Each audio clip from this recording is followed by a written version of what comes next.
Hey everyone, I'm Greg Smith. I'm the proprietor of Blind Pig Press, and tonight it's time to gather round the digital fireplace for the inaugural episode of Tales from the Typecase. And we're going to be pulling out different typecases in the series of episodes and looking at the type and sort of telling the type story, okay? Because type has a story, and we're going to tell it. So tonight's episode deals with a bit of a mystery font called Turkey Party. Now, to be honest with you, Turkey Party was acquired in sort of a nefarious way, and it involved an early Sunday morning raid and a Mazda 323 hatchback. So I'm not proud of it, but I wouldn't go back if I could. Turkey Party isn't really the name of the font, but that's what we call it within the shop. I like it for its rugged beauty, sort of like myself. So we're going to have a look at it, so let's go. So here is Turkey Party, and if we scan the typecase, you can see the whole thing. It's in all its beauty, and it's sitting in a California job case, which we'll talk about in a second. But the reason that I call it Turkey Party is because of the name on the front of the case, or the handle. And basically, you can slide these out. Oh, there, they slide the other way. And you can see that this is a little piece of printing. Instead of, in some cases, the typecase will actually say what it is, what the font is, and the point size. But this is actually taken from a piece of printing that was done, and they've just clipped that out and slid that in, and that became, for me, the name of the font. So I found it sort of funny and endearing that it was called Turkey Party when it was actually ATF, Egyptian Antique. Now, as I mentioned before, this is a California job case. And usually it's used for smaller fonts or headline fonts that don't have a lot of type. Traditionally, you would have an uppercase typecase and a lowercase typeface, hence the name of the uppercase and lowercase. But in this case, everything's combined into one.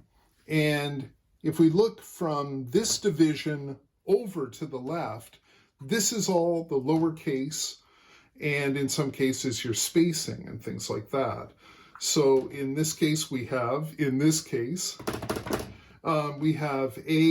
we have spaces, we have H, we have E, we have I, and we have O. So the most used letters of the alphabet are sort of focused around this second divider over on the other side.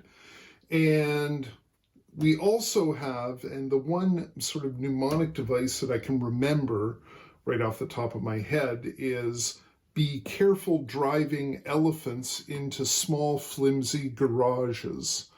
And that is to remember the letters B, C, D, E, I, S, F, and G. And so that's when you're typesetting, you need to build up speed, so you need to memorize this layout. On the other side of the typecase here, we have the uppercase letters, and it's laid out alphabetically. So we start at A and we move over to G, and we move to H, I, and one of the problems is, if we look here, this is a K. And what happened is we have the J was introduced into the alphabet after the typecases were already laid out. So even in these typecases, you'll see that we have a J sitting down at the end of the alphabet. So we also have then P, Q, R, S, T, V. So we skip over the U, because in the same way, the U was introduced into the alphabet after the typecase was discovered, or after printing was discovered. So we have the J and the U sitting at the end of the typeface. So it's something that you just have to get used to. And one of the problems is if you start messing around with your cases and putting them in alphabetically, if you switch to another typecase, then it becomes really problematic for typesetting. So it's really important to learn how a typecase is set up and how to typeset with it. Now, the reason I'm talking about Turkey Party today is because it was a little bit of a mystery. And the mystery comes down to this one letter. And you can see I'm picking up all sorts of dirt from the typecase. I actually had to clear out a moth from the typecase. There have been worse things that I've had to clear out. But this is a lowercase a. And when I obtained, through nefarious means, this font, I just quickly looked at the lowercase a and I assumed it was either Stymie or Rockwell. And I know that sounds weird to assume something because we know what happens when we assume, but I just really didn't look at it. I liked it. I used the font a lot, and I just enjoyed using it because you can actually really smack it into the paper. It is a robust font.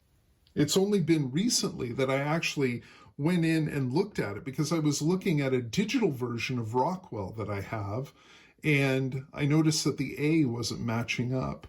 So I went spelunking did some research on it and found out that it was either, well, most likely it's ATF Egyptian Antique, and less likely, because the type looks fairly new, you'll see that a lot of the type is actually quite clean.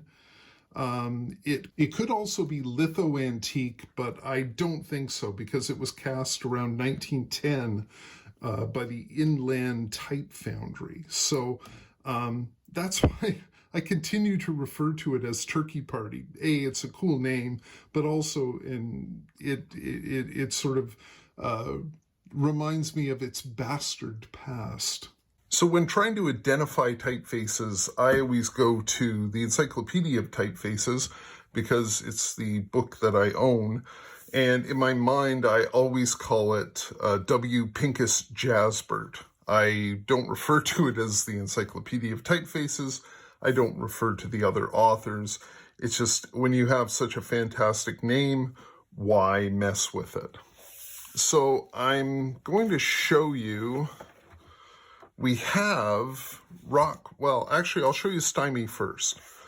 So this is Stymie, and this is what I originally thought Turkey Party was. And if you look, we have the slab serifs, yes, but it's when we get down to the lowercase, the A is really the true indicator of what what the font was, and the A wasn't matching.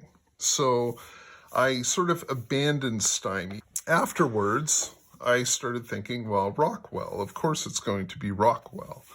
And again, if you look, we have the same sort of slab serif, even the same treatment of the G, but it's this A, this troublesome A, that becomes the problem. So I looked into it a little more, and I came up with the font Egyptian Antique. And Egyptian Antique was American Type Founders font from early in the 1900s, and it matches perfectly. And there's also a typeface before that, and it's called Lithos Antique.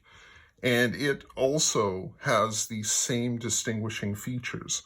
So I just wanted to point out some of the interesting features of the ATF Egyptian Antique. And the first thing is, of course, the lowercase a, which helped me identify it eventually after so many years. But you'll notice that it's extended. It's almost like it's an extended version of Rockwell or Stymie. So they tidied that up quite a bit when they redrew it or stole it. The other interesting letter is the uppercase G.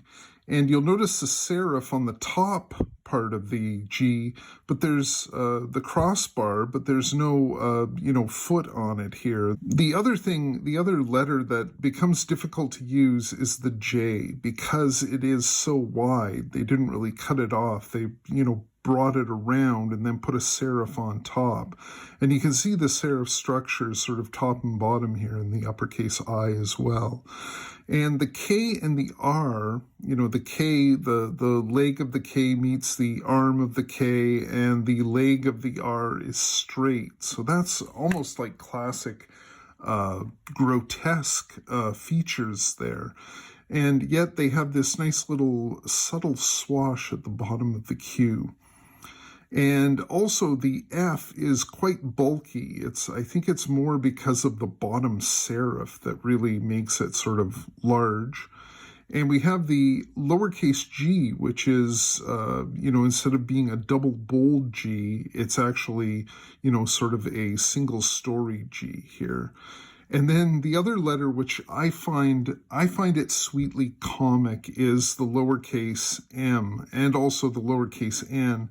But the serifs at the bottom on the foot here, really these two serifs, I find they look so small. They look like little feet that the M is going to run away, So again, I find this typeface to be sort of so ugly that it's pretty, that, it has these homely features to it, but that's what I like about it, that it is sort of, it is not trying to be elegant at all.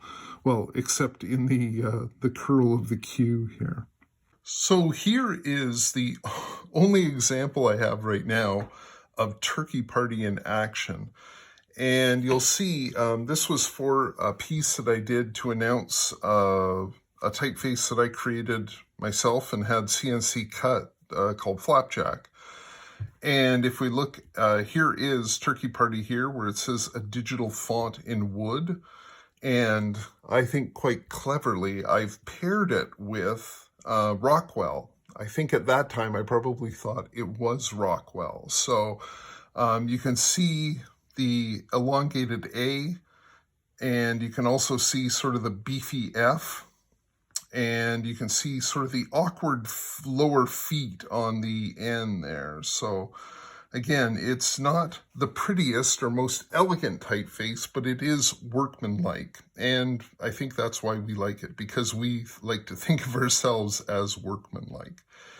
So there it is. There's Turkey Party, or rather ATF Egyptian Antique, or maybe Litho Antique, depending on your point of view. So the mystery font is somewhat solved.